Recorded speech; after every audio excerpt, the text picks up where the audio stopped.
Okay. Hey, YouTube. Let me fix my clothes. All kinds of crazy. Okay. All right. Anyway. Sorry, that's going to bother me the whole time. All right. So, hey, YouTube. This is Up and Adam. Coming at you. I thought my thing shut off. Anyway. Coming at you with a quick video. Just quick, my hair is in like a side puff. I got really a whole bunch of compliments on it today, but it was very simple. Don't know if you guys can see it. This is like a 7-day-old wash and go that I just kind of had to do something with this morning before I went to work. So, and on my lips, I don't know if you guys can see, but it's a new lipstick. I didn't put no makeup on today, no foundation, no nothing. Didn't feel like it, but I did put a lipstick on. Hey. Okay, anyway, so this video is pretty much about just kind of give you guys insight on my life. It was kind of like on my heart. I might say like a lot, so don't shoot the messenger. Anyway, I'm kind of tired too, but it just was on my mind to make a video about my life and how I was raised and how I was brought up and how all my adversities still shaped me into being a wonderful. I consider myself to be a wonderful woman. So first, I just want to start off by saying I was born to a mother that didn't have herself together. She lived with her birth mother and her birth mother's husband. This man raped her from the time she was 12 years old. So 2 of my sisters are actually my aunt and uncles because she ended up having twins and another baby by him. So to go on, she ended up having me and having all my brothers and sisters and having us taken from her. So I ended up in the foster care system. I was in the foster care system my whole life. Never was adopted, basically moved from home to home. I was in about 16 different foster homes, 3 different group homes. I kind of was just bounced around. And inside, I always thought it was me. Like, what did I do wrong? Why are these people, am I really that hard to love? Like, why are these people just kind of pushing me to the side or like, just don't want to love me the way I felt like I needed to be loved. And it took a lot of counseling and, a lot of things to kind of get me to love myself and understand that I am worth being loved. Those people just didn't know how to do it. So I went through all these foster homes. A lot of them I was physically abused, verbally abused. A lot of them had substance abuse issues. DCF was not screening their people right. So I ended up just being bounced around. I mean, no fault of my own.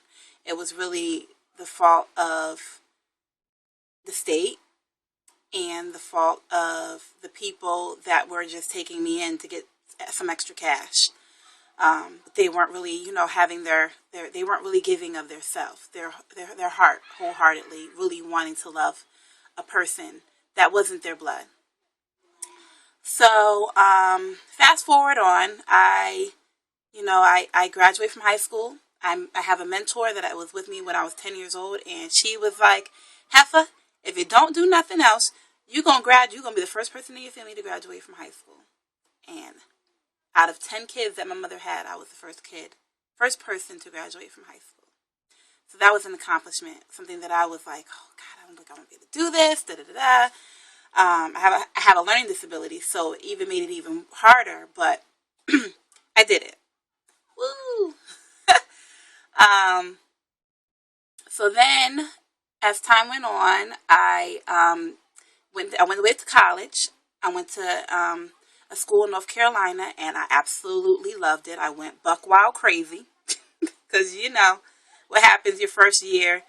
I went buck wild crazy, but I still had these issues inside where I was like, I want to know who my mother is. Who is the person that birthed me? I have no family out here in the world. The only person that I have is DCF. And you know, they can't they can't give you the love that a mother and a father and a family can give you. So I really wanted to know who they were. So my mentor went and she tracked my birth mother down and she found her in Texas.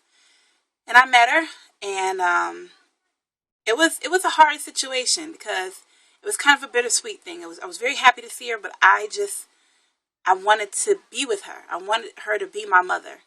Um, but I had other obligations. I needed to go back home, and I needed to do what I needed to do for myself.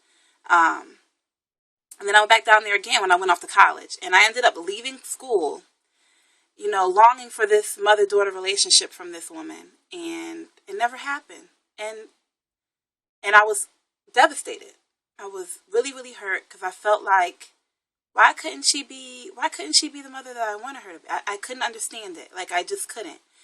And again, after a lot of counseling, I understood that if she was never loved, if she was never given that motherly instinct, if she was never, appreciated or felt appreciated, if she was never given any form of love and attention, then she couldn't give that to me.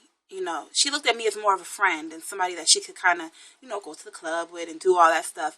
And I was looking more for a mother, a support system, somebody that's going to be there for me through thick and thin. And she wasn't it. So I stayed down there after I dropped out of college for a while, and I tried to force her to be what I wanted her to be. And I finally came to the conclusion after, smoking weed and, basically doing all the things that I know were not right. That I know that my mentor instilled in me, things that were not things that I should be doing. Um, I realized I was taking pills to go to sleep at night because I couldn't sleep. And I was just like, looked at myself in the mirror one day and I said, this is not you. And that next day, I hopped my behind back on a plane and I came back to my hometown. I was still bruised and battered, inside, but I needed to get myself away from that situation. So I moved back up here, and I ended up finding a man. I had to have something to replace, whatever it was, and whatever it was I was missing inside.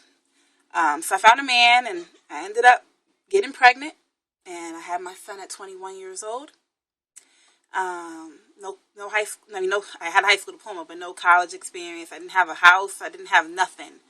I had somewhere to live, but I didn't have my own. I didn't have a job. I didn't have anything. I made a dumb decision at the time. But I love my son to death. Like, he's the best thing that ever happened to me. I think he made me a better person. So I had my son, and he's now 8 years old. A couple weeks ago, I graduated from college. I have my own apartment. I have my own car. I just got a new job. Well, I've had a job, but I worked my way up in the company, and now I'm actually, somewhat of a little big deal at my job. Going back to school again in August. I guess the point of this video is I just wanted to kind of put it out there to young girls, boys, anybody that's in the system that, don't let that be the end all be all or be the reason why you feel like you cannot achieve or succeed in life, because I went through it all. I went through sexual abuse. I went through not feeling like I wasn't worth nothing. I went through a lot. And I feel like even going through all that stuff, I still was longing for love. Even though so many people, showed me bad forms of love. But I still wanted the good love, And I feel like going through all of those things that I went through really made me a stronger person, really made me a better mother, and, more appreciative of life and love and happiness. And I know what I want, when it comes down to me loving someone else, I know what I don't want. So that makes me a better person to appreciate when I get what I do want, you know? I mean, I don't know if I'm explaining it right. Um, but I just kind of wanted to share that with you guys. I had a hard upbringing. I've seen a lot of things that a person at my age should not have seen. But I do feel like all of that really made me a wonderful woman, like a wonderful woman. And, now I'm experiencing what true love is. And it's wonderful. I have a man that loves me to death through everything. I have my son that thinks his mother is the most beautifulest, wonderfulest person in the world. So pretty much what I could say to all of you young girls out there, don't give up. You know, if you push yourself to be the best that you can be, you'll get there. I have to tell myself that sometimes. I say, don't give up. You're going to get where you need to go. And just because all of those bad things happened to you in the past, that's the past. You take that, you take it, you put it in your pocketbook, and you move on forward. And you just go for what you want. You try not to be what you try not to be what you wouldn't want to be. When you see somebody else and you look at them, you're like, damn, I don't want to be like that person. That's how I am. I looked at my biological mother and I said, dang, I don't want to be like her. I want to have a house one day. I want to have more than one car in the driveway. I want to be able to give my son what I didn't have. And I just want to give you guys encouragement and let you know, yes, if you've had hardships or trials or difficulties in life growing up, your childhood is not a reflection on your adulthood, and if you push yourself hard enough, you will make it to wherever you want to be in life. I feel like I'm on my journey. I'm 29 years old, and it took me a while to graduate, but master's, here I come. And yeah, so anyway, I hope this video helped somebody out there. All right, well, thanks for watching, and I'll probably be back with some lipstick swatches in a little bit. Okay? All right, YouTube family, I will talk to you later. Bye. Bye.